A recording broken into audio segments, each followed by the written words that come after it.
I'm sure we will, not bore you down, and we are going to have some interesting discussion about what today's publisher in the the traditional publishing is looking in the times of AI. So let me first, start with Shantanu. So Shantanu, you have been around films, and you enjoy writing about films, about people who are not only in front of camera but behind the camera as well. You have worked with Anupama ma'am as well. So tell us, how has AI disrupted or entered the space of the writing work, storyboards, or a lot of film aspects, which brings into aspect. Um, Thank you, Harshil, and thank you all for being here. I think, I am conflicted about AI, primarily because I don't understand what it entails, the scope of it. And I've been asked to write a long project on AI, and I've been researching on it, and I've been doing a lot of, and in the course of that, actually my son, who happens to be much more tech savvy than I am, I got into on Instagram and WhatsApp about 4 years back. So you can imagine, like he operates all my Zomatos and everything. So I'm really, but I'm taking his help, and like what has happened in as far as, there is, So now we have enough audience, so we so can call Aditi on stage now. No, we had, we are, intentionally kept you away, stating there are more people on the panel than the audience. so, so so you see, what has happened is, now take the basic act of a writing a film review. You know, you don't have to actually write 1,000-word review anymore.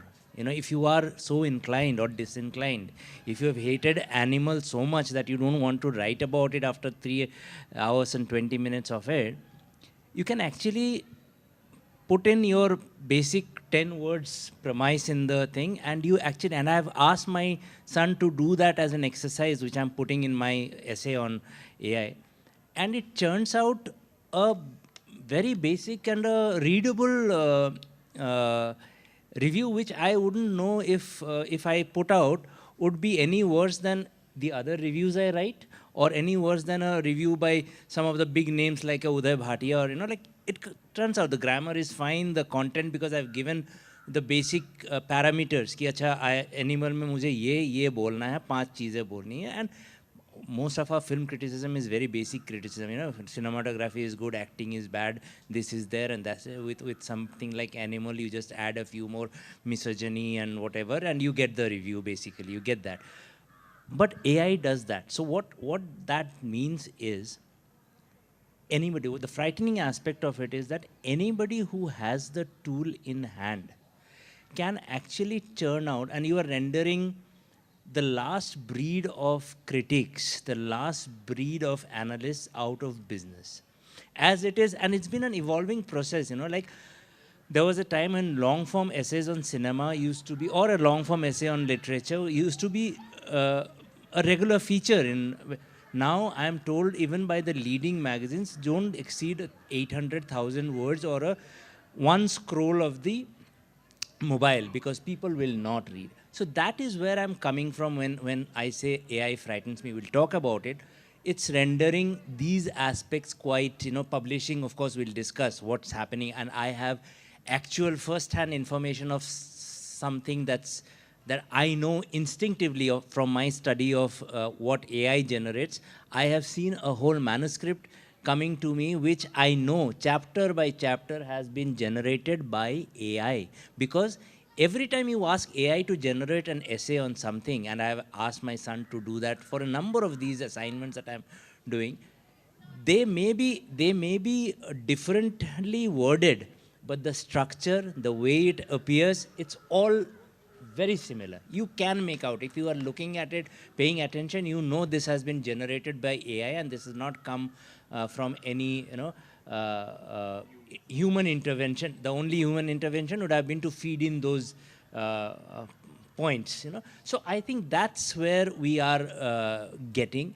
I don't know, you know, I don't know if it's good or bad. I think, you know, I was talking to Vishal Bhardwaj only other day, and that's another aspect in the music industry. And I asked him what's happening, and he gave me a very interesting perspective. He said, "No, come on, accept it and move on." When वक्त हुआ करता था जब लोग चिट्ठी लिखते थे, जब टाइपराइटर आया, एवरीबडी लिखने वाले जो खत लिखने वाले होते, दे मस्ट हैव थॉट हमारी तो लाइवलीहुड गई. Computers आया, then you know they rendered typewriters out of. Now you know every AI is as much of a disruptor as the computer was or the typewriter was at one point of time. So you take it and you know you imbibe it, you turn it, and I think human endurance, human perception is always, it has trumped the computer, it has trumped a lot of technical advancements, but AI is actually, and I'll talk about publishing mein kya hai, you know, the kind of stuff that's been generated. A full book of poems has been generated using AI tools, you know, 10,000 words ka ek poetry ka kitab has been generated using AI. You know, so we'll talk about that, how to go about detecting that, what it entails for the publishing industry. Dipankar and Aditi are much bigger stalwarts in the field, so they'll have their own inputs. But I think that's. So welcome, Aditi. And so my question to Dipankar, do we say, like, are we like, for example, it's like a well where we are drawing water and we are not inputting or, you know, putting fresh water or ideas in it. So are we in a way creating, Dipankar, clones? Because there is so much of uniformity, as Shantanu also pointed, because when you read the content, you know, you can make it. Is it written by a human or is it generated? Because the language is same, the grammar, the tonality, the narration, it's, you know, you can make it out. So are we in a way creating clones of, you know, through AI, and we are deprived of the fresh ideas or originality in terms? Yeah. So let's first understand how does AI work. And we're talking about generative AI, no other form of AI.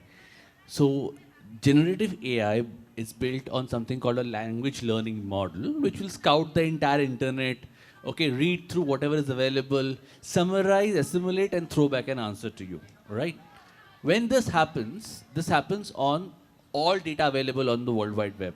However, the current maturity of your chat GPT or the most advanced language learning model has a particular cutoff date wherein it takes the data from the internet, which right now is probably 6 to 8 months lag, which means if you ask the question today, it will go to scout data which is 6 months old.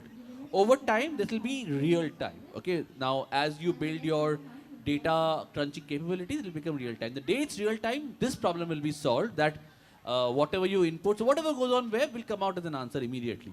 However, what it will not do still is cater to the ethics of creativity. What I mean is, look, it is scouting on the internet, right? And the internet probably is an article by you or anybody else, okay? It's your copyright. However, AI is infringing in your copyright, taking your material without your permission, using it to throw an output which will be used by somebody else for their own commercial gains. Ethically, it's wrong. How does AI solve this problem? We do not know. However, it is the most heated conversation which has reached the US courtrooms, and within the next couple of months or weeks, we will get to know how does the legal fraternity in the most advanced nation think about this. Until that's resolved, we do have a challenge in complete AI adoption. But the summary is AI is here to stay. We will have to mold ourselves around AI. But does that mean everything can be generated by AI? I believe not. Personally, I think plot-heavy stories, AI will do a good job. But character-heavy and emotion-heavy, we are yet to see a good output. However, with poems coming out, that's quite a terror in us, that if good poems are coming out of AI, then sooner or later, even character-driven stories will also start coming out of AI. Yeah. So thanks, Dipankar. And as Dipankar, spoke about the history of AI. So just imagine in India we are talking here in 23, but if you sort of, research about, this is a wonderful book on AI if anyone wants to read. It's by Artificial Intelligence, A Guide for Thinking Humans, Melanie Michel. Genuinely a wonderful book. So in 1956, there was a guy, John McCarthy, and he is considered, it was an experiment which was done for 10 days, and he had identified a group of 4 people, and the idea was, and he had coined the term artificial intelligence. So imagine in 1956, here we are in 23, and how advanced they were, wherein it came.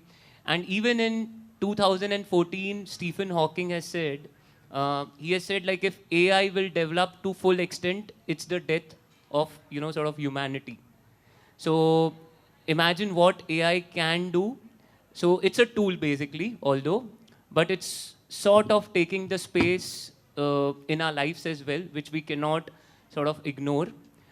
So moving back, Aditi, first of all, congratulations for being felicitated for the Night of the Order of Arts and Letters, a huge round by French Embassy in India. I guess this happened a week around, yeah. So it's a big honor, for any Indian to receive, and again for literature, for promoting, so your work in terms of Vani Publishing, what she heads, and in AI in Hindi, how do you coin it? Krutrim Buddhi. So first of all, tell us something more. Krutrim Buddhi, okay, artificial intelligence. So it's a It's very Kutrim Bodhikta. Bodhikta, and Bodhikta. okay, something very Very heavy, yeah. very heavy to digest. Okay, and Pragnya Kalp. Can you throw some light? So we have 2 books coming out on AI next month, and they are calling it Kutrim Bodhikta. अरे वाह, okay. So आप इस पे थोड़ा प्रकाश डालने की हाँ, कोशिश करें. मैं प्रकाशक हूँ, तो यही मेरा काम है. Thank you, Harshil. Thank you so much. We've created a Frankenstein, all of us. When we were logging into Facebook, when we were creating our Twitter account, when we were making our Instagram account, the agree thing we did, we have given in our own writing consent to be reused, recycled, upcycled by all these platforms. And what they are serving us back is actually an ocean throwing all the dust and unwanted materials back to the shore. That's what is happening. I belong to a generation that, don't think I'm too old, but when in 2006 or 7 maybe, Flipkart was just opening their store in India. They came to the good old Daryaganj, the hub of publishing in India. They came to us and they asked us for our metadata sheet, and we didn't know what was that. So we asked them and they said, you need to give us the name of the book, the name of the author, the ISBN, the price, the information about the book, the information about the author on Excel. And we thought, oh my God, what is this? So then we copy pasted a lot of Hindi material from PageMaker files to the Excel sheet, and we created a list of say 2,000 publications. And by the end of it, we figured out that the fonts don't work. The PageMaker fonts don't work. And after 6 months of hard work, we realized this is 0. So we realized there's something called Unicode. Those fonts work on Word, Excel, and PowerPoint for Devanagari. And then we figured out how to type Unicode. So we figured out there were 2 typewriters actually, Remington and Phonetic. So the Phonetic typewriter works for Unicode, and nobody in the staff knew how to run a Phonetic typewriter. So from there to now, there are 3 phases of debates that have happened in which we were at a crossroad debating whether it should happen, it should not happen. The first one was whether e-books will kill printed books. This was around 2009-10. And we all said that, you know, a part of publishing industry said that e-books should not be there. A part of publishing industry said that, oh my God, no, no, no, e-books are good. At least the youngsters will read and stuff. But we all know that e-books, audiobooks, digital books, hybrid books, print books, they all coexist with each other now. And then the second moment was around 2013-14 when Amazon's India shop was opening up. And everybody started debating whether we should give our materials to Amazon. Oh, it's a foreign hand. And now we know we can't live without it. So my understanding of technology is that it is fluid. Technology is basically popular science. A science that is made to be used is technology. And once it enters Indian market, trust me, we are a teeming billion. And India can make any idea work if it clicks with us. Because we have a language dividend, we have a demographic dividend, we have financial dividend. AI is here to stay. Let's accept it. I think Vishal Bharadwaj was very wise. He said, accept it and get on with it. The problems it's going to pose to us is the issue of copyright, number one. Who has the copyright?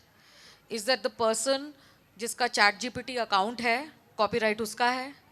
या फिर जितना सब कुछ recycle, upcycle करके ChatGPT हमको दे रहा है, उसमें आप copyright कैसे ढूंढेंगे?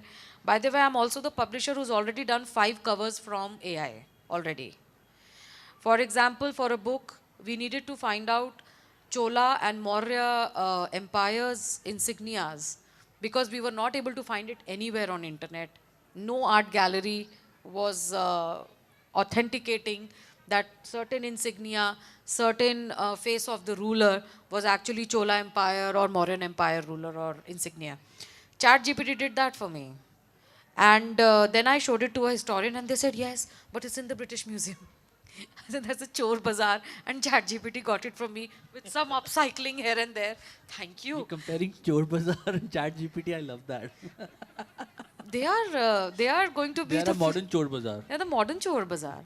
So, and a legal one, by the way. So, what's going to happen now is, I found insignias. People will find books. We may also find films, theatrical production scripts. But the thing is, it's going to pose a major question on the ownership. Because as it is, the whole debate of having a ownership on the text has various ideological underpinnings. The copy left has its own argument. The Creative Commons license advocates have their own arguments. Copyright and the commercial licensing has its own argument. So in the middle of all this, when India, by the way, doesn't have a proper copyright redressal legal desk, where the act of piracy on paper is a non-bailable offense, but no Thana of India is really interested in looking at pirated books as a legal important case to be dealt with. That's the reality of our lives. Because we've just had a incidents in November जहाँ पे हमने पूरा search party बनाई with the lawyer, police, authors representative, our representative, and we did a छापा on जैसा छापा मार बोलते हैं. We did that in 2 places and we found thousands of our copies being plagiarized. And this guy was taken to the Thana, he was interrogated. So the police inspector Saab told us, this is according to you, I mean this is the pirated copy, this is the original copy, now I swap it, now you prove which one is best. And why should I believe this claim? It's like Nana Patekar, you know, doing in the movie, you know, which blood is the... No, but you know, Nana Patekar's that किसका खून है ये बताओ, हिंदू का है या मुसलमान का है, that is a real important जिसे बोलते हैं हमारे देश का सूत्र है. हम एकता में विश्वास रखते हैं, लेकिन यहाँ पर जिस लेखक ने किताब लिखी और जो उसके रॉयल्टी का हकदार है, उसके खिलाफ ये इतनी बड़ी इतनी बड़ी जालसाजी है, इतनी बड़ी चोरी है, क्योंकि ये पूरा इकोसिस्टम उस किताब से पलता है, चाहे वो लेखक का हो, संपादक का हो, प्रकाशक का हो। और उस इकोसिस्टम में अगर किसी भी इकोसिस्टम में लीकेज होगी इस तरीके से, तो वो इकोसिस्टम स्वच्छ कैसे रहेगा, वो पलेगा कैसे? तो बहुत सीधी सीधी बात ये है कि आज हम मैंने कल भी ये बात कही थी कि भारत को एक नेशनल बुक पॉलिसी की तुरंत ज़रूरत है, क्योंकि यहाँ पर प्लेजरिज्म, पायरेसी और अब चैट जीपीटी, आर्टिफिशियल इंटेलिजेंस को आप कैसे कंट्रोल करेंगे? एक भारत सरकार की एक डेस्क है जहाँ पर ये सारा रिसर्च चल रहा है और काफ़ी सालों से चल रहा है, लेकिन अभी उनकी तरफ से डायरेक्टिव पेपर्स नहीं आए हैं। So they are still listening to the global debates and the legal debates that are happening. लेकिन जब हम बर्न कन्वेंशन हमने साइन किया था 1984-85 में, और हम कॉपीराइट एक्ट को का पालन करने वाले, अनुशीलन करने वाले एक देश बने थे, तब ये किसी को नहीं पता था कि इतना बड़ा चैलेंज लगभग 50 साल बाद हमारे सामने आने वाला है, आज आ गया है। तो मुझे ये लगता है कि टर्निटिन जैसे सॉफ्टवेयर जिन पे हम अपनी एमफिल पीएचडी की थीसिस चेक करवा के आगे बढ़ते हैं, अब मुझे लगता है कि ये हर प्रकाशन गृह की एक ज़रूरत बन जाएगी कि टर्निटिन आपको बता पाए कि ये मैन्युस्क्रिप्ट एक्चुअली कितना परसेंटेज ओरिजिनल है और कितनी परसेंटेज इसमें से इंटरनेट पे से लिया गया है। एक रूडिमेंट्री सोल्यूशन तो मुझे ये दिखता है, लेकिन टर्निटिन सॉफ्टवेयर भी मेंटेन करना इतना आसान नहीं है। इट्स वेरी एक्सपेंसिव एंड दूसरी बात ये कि टर्निटिन पे वो क्या करता है, इंटरनेट पे जो है उससे मैच करके आपको बता देगा। भारतीय भाषाओं में मटेरियल इंटरनेट पे बहुत कम है, लेकिन गूगल ट्रांसलेट बहुत कुछ ट्रांसलेट करके इंग्लिश से और भारतीय भाषाओं में, फॉर एग्जांपल, या यूरोपियन भाषाओं में ट्रांसलेट करके उसको जिक्सॉ पजल की तरह कुछ तो पैचवर्क करके आपको दे देगा। तो टर्निटिन में ट्रांसलेशन का मॉड्यूल नहीं है, आई चेक्ड इट। तो अगर मान लीजिए मैं मराठी भाषा की, बंगाली भाषा की कोई चीज़ चेक करना चाहती हूँ और वो सच में कॉपीड है, लेकिन टर्निटिन नहीं पकड़ पाएगा अगर वो ट्रांसलेटेड है, क्योंकि वो मॉड्यूल उसमें नहीं है। वो बस फोटो की तरह उसको चेक करेगा, यूनिट की तरह चेक करेगा और आपको बताएगा। So we have a huge thing to deal with now. So, Shantanu, coming to you, what do you feel are the challenges as a publisher? You are representing, say, Om Books. So, as a publisher, what are the challenges you see, be it traditional or, say, for Dipankar, we'll come to you later, be it online, because you also allow on readomania.com. So, first, Shantanu. I think the greatest challenge, as Aditi has said, is to decipher what content has been generated. You know, that's the biggest challenge. I'll just give you one example here. I was mentioning poetry, a poetry book being generated from AI, through AI. So this is, as everything else, comes from China. And if I have your indulgence. So just listen to these few lines. The rain blows through the sea, a bird in the sky, a night of light and calm, sunlight now in the sky, cool heart, the savage north wind, I find a new world.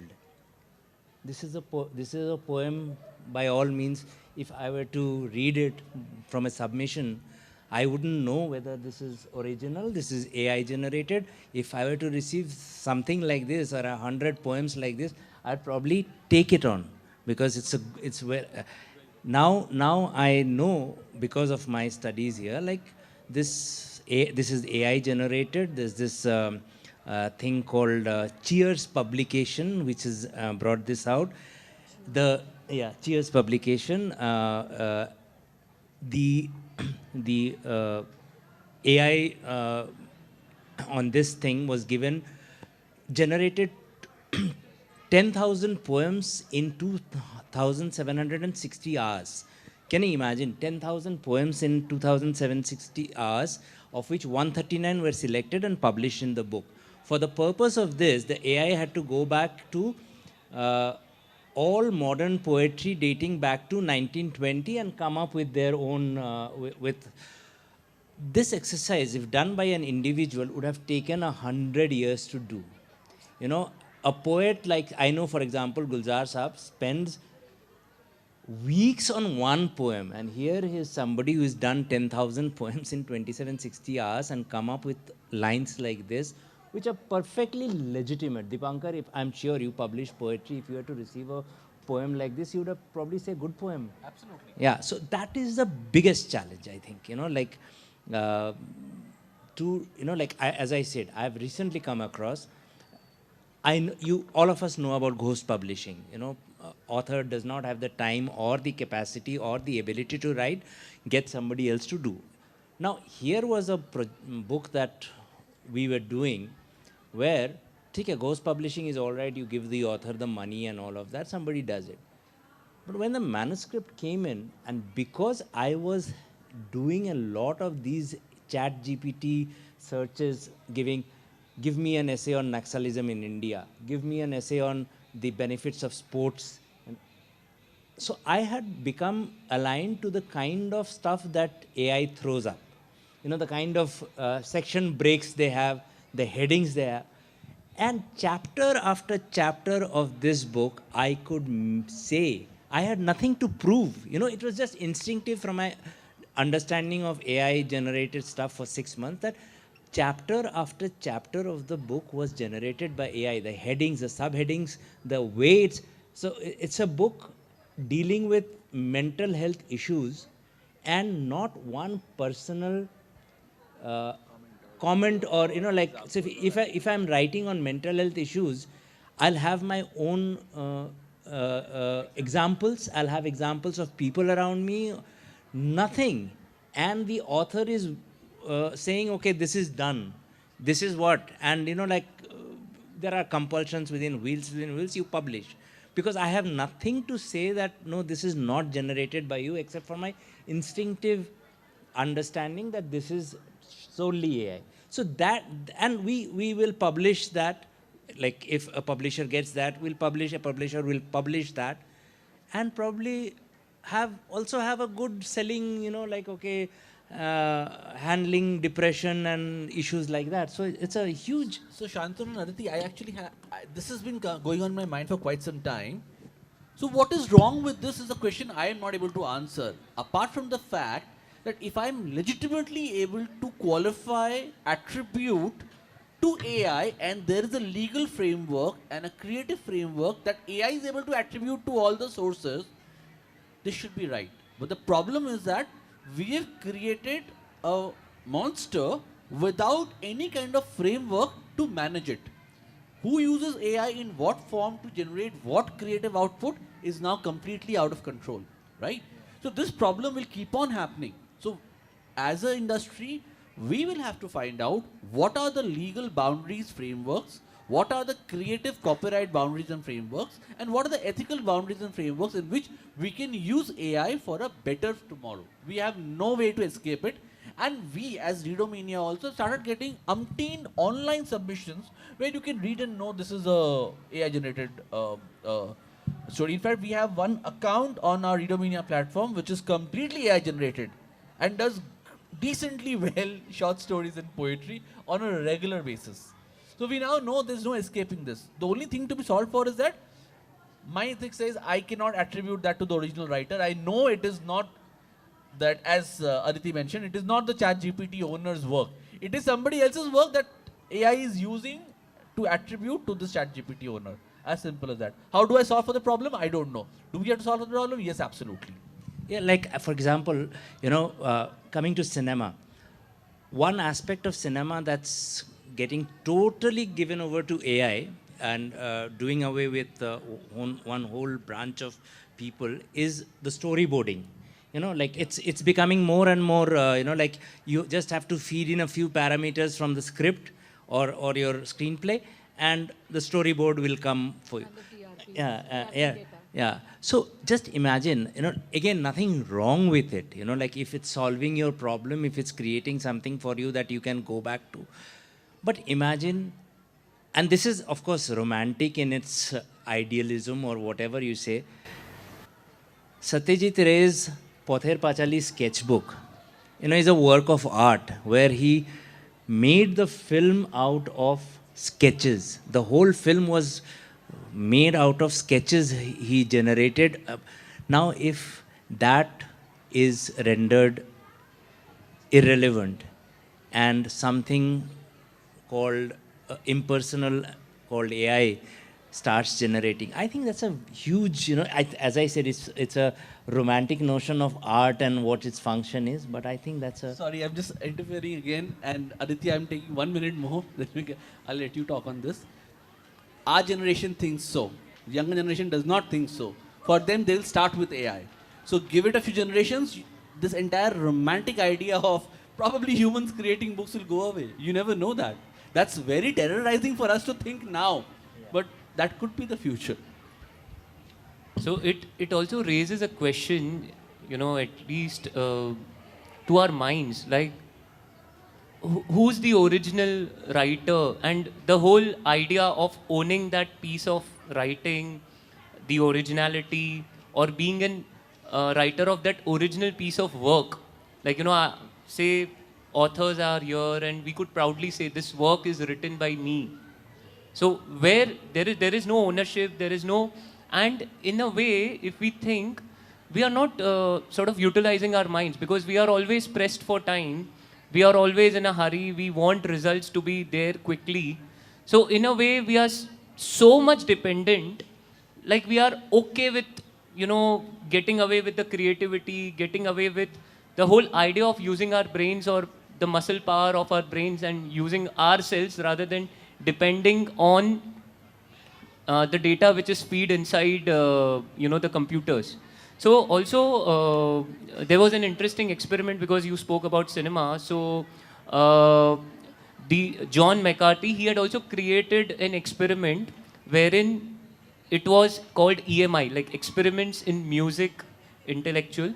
And they had done a sort of a study wherein the original pieces of the classics, okay, and while they had, sort of played one with the AI and one with the original, the people who are the audience, they had sort of judged the AI generated as of the classic, sort of singer, or the classic music piece owner. So imagine AI has gone to an extent where you are feeding the data and it is also giving as good as or very near experience of the, like, imagine Beethoven or music legendaries, and they are giving you as near experience of these people who have done wonders in their lives, and we all still cherish their work. So, like Dipankar, so we know these are the challenges. Say, what do we do in terms of people on this side, wherein I'm saying people on this side comprising of authors, publishers, say marketeers. What do we do to have a safeguard or a safety net where we do not, go deep down, and where is no, coming out of it? And Aditi, we'll hear from you as well. Aditi, after that. let's start with you. What do you Okay. have to say about this? I think the way it is becoming difficult to survive publishing each day. In the coming years, we all will be sitting down and thinking whether we really want to be copyright activists. First question. Is it a publisher's job to be the copyright activist? And then if it is our job, then we get entangled with this whole question of who is the author, the one who is submitting and has generated the text and has opened an account on the application, or is it an original work written over the years by a particular person or a group of people. So I think this form of technology is going to force us to alter our reality, and I mean each word when I say it, because we will have to have a clearer mindset about where are we in the ecosystem. Number two, if as a publisher, I mean, the biggest responsibility is to pay the royalties. So the person who is creating this text from a artificially, intelligently applicable application, who is to receive the royalties for this? हकदार कौन है इसका? तो जो text इस तरीके से आ रहे हैं, अभी तो क्लेम नहीं कर रहे हैं. take it from me, 10 भी ज़्यादा बोल रही हूँ, 5 years from here, we will have covering letters saying that I have toiled really hard and have created the right keywords and have generated the best manuscript and I have used this version of the. The right prompts. This will be the covering letter. Take it from me. Because when we receive the covering letters now on the manuscripts, this is the next big bestseller in making. And if you don't pay attention to it, you will miss out on something big. Trust me, this is Or this is material for the next OTT. opening thriller. line. So I think as a publishing fraternity, it is time, exactly the right time for us to sit down and put our head together for a policy, a national policy. Number two, we need to really figure out whether it is our battle to fight. Number three, we need to know if such material would be read by you, whether you'd be interested to read such a material. There are free reading applications that have done very well, the WordPad, the Pratilipi. And I have received, for example, a manuscript of a person who says, I have about 1.8 million views on this story. And I'm sure I can do much more than this and we can make a story collection. That story came to me. I thought there was something wrong with me, that I couldn't understand the importance of that story. So I sent it to 3 of my editors. And they also said that, sorry, we can't do this. And then I sent it to my younger editors. I thought that maybe this generation is not understanding. They also said that, I'm sorry, we can't do this. But that person has 1.8 million hits on a particular app. So you see, the print is here to stay, number one. It will become difficult to channel the context and the material. But I think ultimately, जिसे बोलते हैं ना कसौटी, print ज़्यादा बड़ी कसौटी बनता चला जाएगा. जैसे आज किसी भी न्यूज़ ऐप पे आपके लिए कुछ भी पोस्ट करवाना बहुत आसान है, लेकिन अखबार अभी भी अखबार है. मुझे ऐसे लगता है कि छपी हुई किताब पर आना और मुश्किल हो जाएगा, लेकिन जो आएगा वो अच्छा आना चाहिए. मे भी 2 साल बाद मेरी ये धारणा भी बदल जाए, लेकिन अभी तो मुझे यही लगता है कि जो छपेगा वो रहेगा. Thank you. So first, we are short of time. So one thing I would like to make an appeal sitting on this platform is, first of all, a wonderful initiative, by Manjari, Prabhu and his family, the organizers, the sponsors who have, this is the 11th year, and believe me, it's not easy to keep the literary fest up and running. And we all know people sitting on this side of the table. She's here. Okay. So it's a huge round of applause, honestly. So it's a great efforts by Manjari, by the organizers, by, her family and, all the people who are part of organizing. It's a wonderful effort, and I know because I used to be part of awards and how difficult it is to sustain over the years. So Herculean task, a juggernaut task, I would say. And also one appeal, as I said, was for all the youngsters, for all the people sitting here. You all believe in magic of books? Yes? And we all believe, and that's the reason I guess we all are here. We love books. And one appeal is visit bookstores, especially. Be it like, if you all are local, a Solanki bookstore to a Crossword to Pug Dundee, whatever you all have in the vicinity. Because, as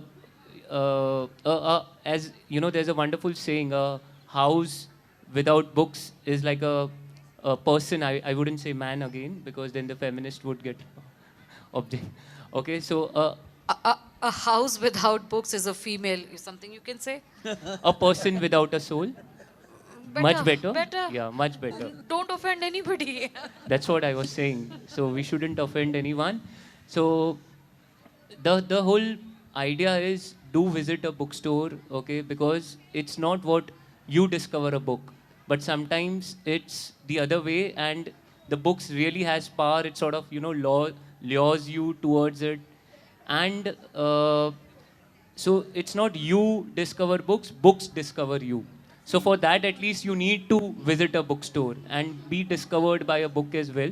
Now let's open the forum to the audience, wonderful audience sitting here and being patient. Yes, Sriram. No, before that, I want to add to the appeal. Yeah. You are 10 steps away from a bookstore right here, the festival bookstore. Christmas is coming. Go pick up Readomania, Om Books, Vani Prakashan. Find the books, buy them, and give them to your friends and family on Christmas. That's the best thing you can do. Yeah, and in fact, more than, buy a pair of shoes less, buy a shirt and a pant less, buy books. That's the only way to beat AI and everything that stands in the way of publishing. Please buy books. Just let that be the New Year mantra. Please buy books. So we all have power of gab. That's gift a book. Be it birthdays, be it any occasion, gift a book which stays you or with your family members forever. So this is an appeal from, a small appeal. अर्जी आप मानो तो ठीक है, नहीं मानो तो आपकी मर्जी है. Okay, so the forum is open for the questions. Yes, sir. One second.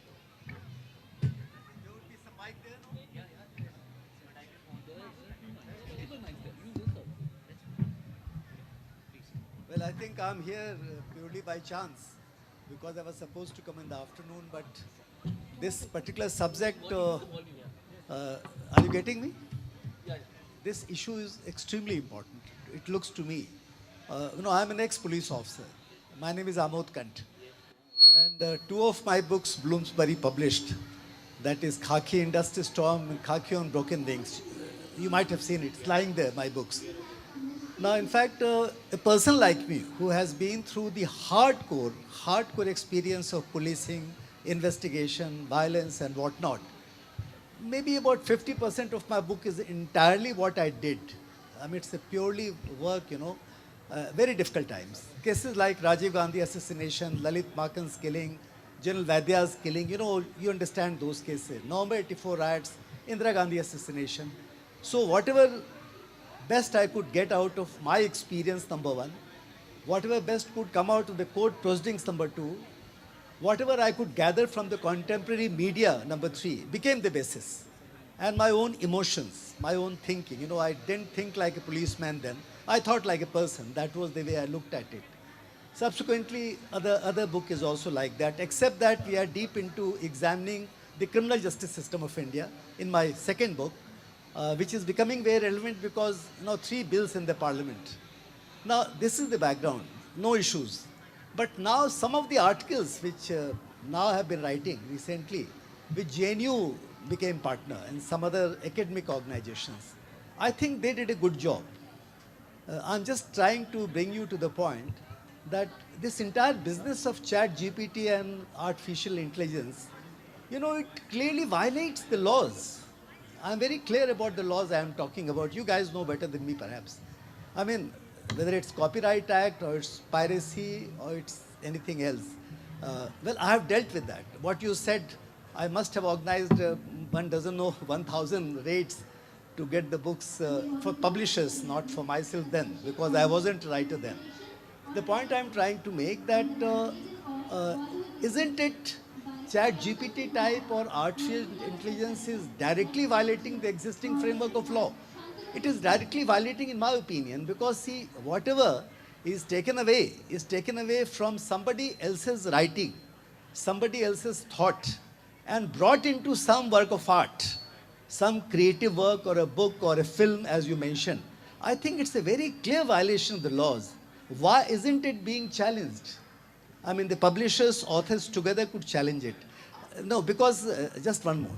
I found that the publisher also tried to get out of, in my book, they tried to find out what all could be there which could be challenged. So defamation was a major issue for me.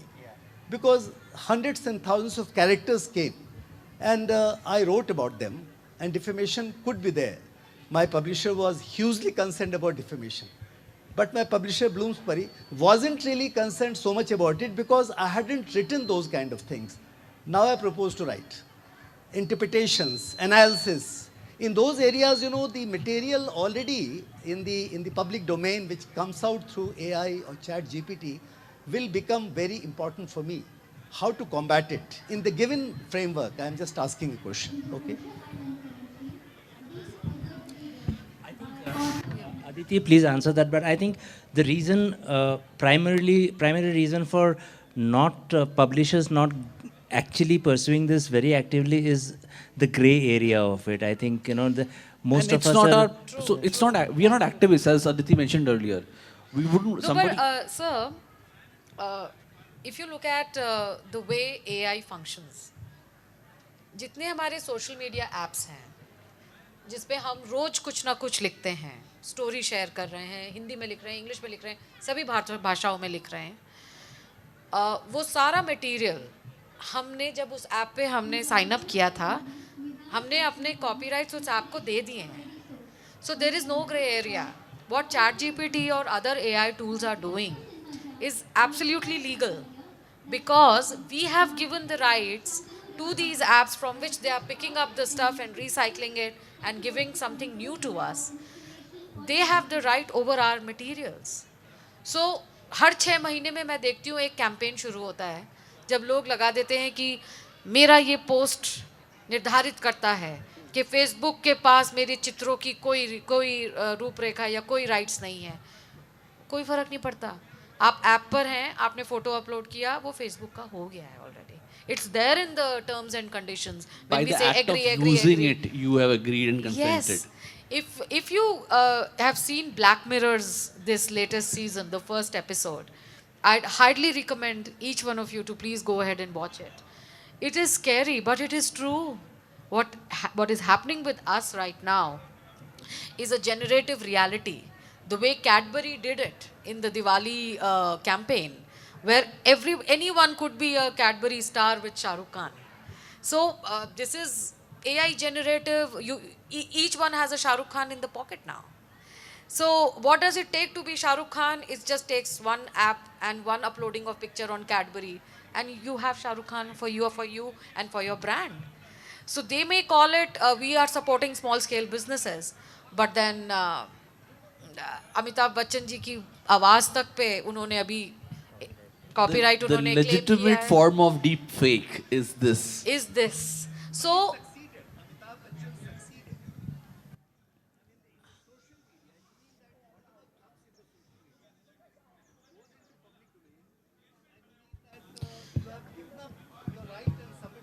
So the right tone of baritone, for example, for a certain star, a certain megahertz of baritone, उससे 19-20 अगर हो जाता है, how do you claim that it's that baritone?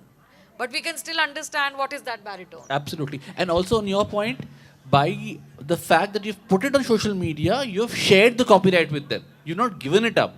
Okay, so to be taking it back, you have to go off social media.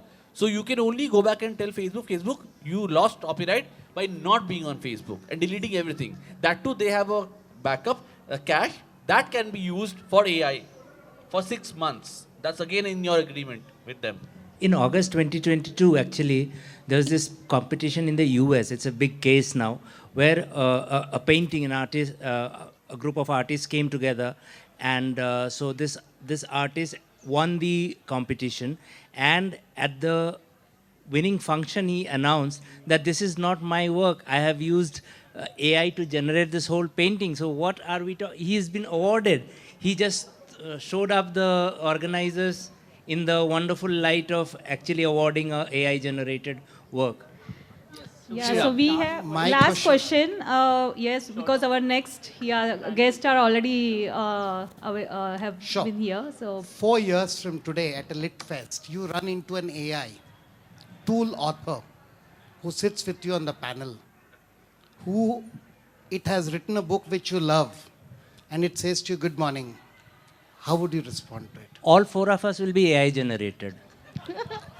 I'm seeing a point where for a couple of years you can have a couple of AI editors, jury members, and a couple of real human beings. Sir, it is happening even now. I've generated 5 covers from AI. Imagine, we have designers already. Because we couldn't get access to a certain Mauryan ruler, the AI helped us for it.